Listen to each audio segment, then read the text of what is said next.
It's been 55 days since I've uploaded a video and like 2 months since I've even recorded one. And that's because free time wastes time. So let me explain myself a little bit. So my last semester, my spring 2023 semester, I was uploading consistently even when I had a bunch of work and tests until I got to spring break. Now when I got to spring break, then I woke up at like 1, 12, or 2 p.m. every single day. And I would stay on the Xbox until like late night with my friends and play Xbox for the whole day. It was just pure time wasting, bro. That's all it was. And it was ironic to me that when I have almost no free time and I have like all these tests and assignments that I can get every single bit of my work done, even the work outside. But then when spring break came around and I had no schoolwork at all, then I didn't get anything done. I couldn't record a single video. And then this continued until Ramadan. And Ramadan, like I was dead tired like the whole day. And then when I would like eat and be done with everything, I would get home at like 11 or 12. And then I would have to wake up for school. So I didn't really record videos then besides one. And I had school at the same time. So at that time I actually was like really busy. And I'm on summer break right now in between semesters. So I genuinely have zero work. And almost 3 weeks into it, I haven't recorded one video until right now. It may not for you, but for me, this happens with me all the time. So let me explain the science behind this to you a little bit. So let's say this is the baseline of your dopamine, all right?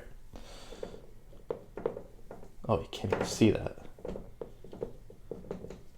Ignore my hand writing. I'm not used to writing like this. And the goal of our brains is to get to the highest point of dopamine possible.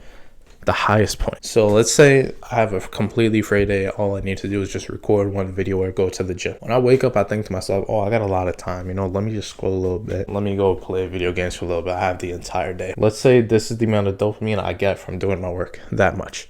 That's how much it goes. It'll come down right here, right? But when I do something like play video games or scroll through my phone, anything instant gratification, pretty much, it goes of this much. And then what actually happens is that when the dopamine drops and you're done with the activity, it goes below baseline. So this is your new baseline. If you've already done a task during today that gives you this much more dopamine, you're not going to want to do this task because one, it's not even worth it to your brain. Secondly, your baseline goes even lower. So now let's say I also do my work. Pretend that's just the same size as this. I have this much of a gap from the highest point of dopamine that I got over here. Now, for some people, this isn't even the underlying cause.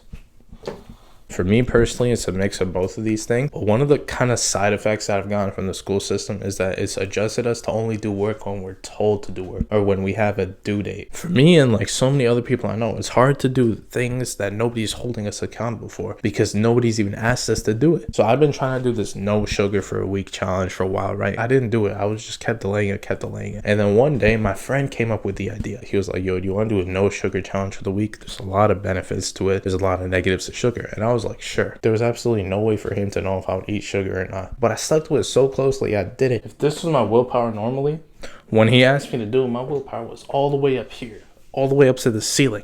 I don't know how. It was like a superpower. When someone else was holding me accountable, I got so much more stuff done. But the thing is that for the stuff that you need to do, you're not always going to have someone holding you accountable. You need to be able to hold yourself accountable.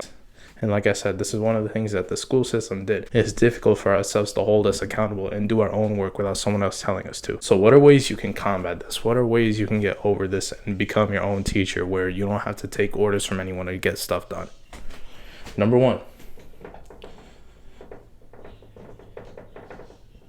Ignore my handwriting. It's terrible, I know.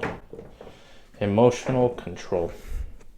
Emotional control. So I don't know if you've noticed or if this has happened to you in the past, but if you're a guy and you get like really angry at something or someone, then the work you do, no matter what it is, it's a million times better than the work you do normally. So if what you can do, or actually let me clarify this first. This isn't as in controlling your emotions. This is at creating your emotions. Let me fix this. Let's say you wake up first thing in the morning and you create this emotion of anger and the need to get stuff done, then you're going to get so much more done just by having that emotion. A lot of people say don't like listen to your emotions or feelings when you do stuff, but if you can bend your feelings into working for you, that'll boost you so much further than anyone. Now the second thing is to just do this yourself, but you have to start small. Oh, I don't know if you can read that at all. But I'm telling you, you have to start small. That looks like a D. Okay, anyways. Start small. Now, in order to do this, the first thing you have to do is obviously select a task, one that no one's going to hold you accountable for, even one that nobody even knows you're going to do. For example, this could be making a certain amount of YouTube videos. So let's do that. I did that at the beginning. I didn't tell anyone about my YouTube channel. And then once you do this, you need to complete this. And if you can't complete it this far, then maybe the next step will help you. But you need to at least do one task before you can go about doing your whole life without any accountability from anyone. Now, let me make a graph for you for how this works, right?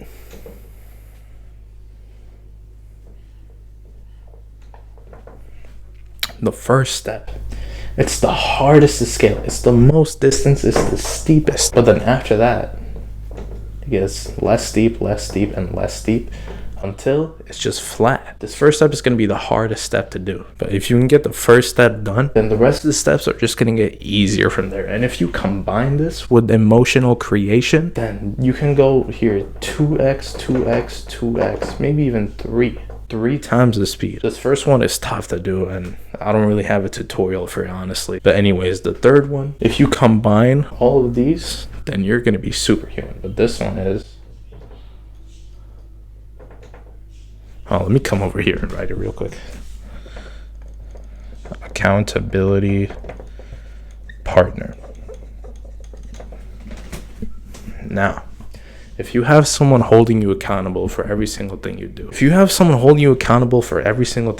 say it's going to the gym, for example. I did this for the gym, but basically I told my friend, like, I'm gonna text you every single time I go to the gym, and you're gonna hold me accountable and ask me if I didn't text you. So then every single day I would text him and be like, yo, I'm at the gym, send him a picture of a dumbbell or the mirror or something.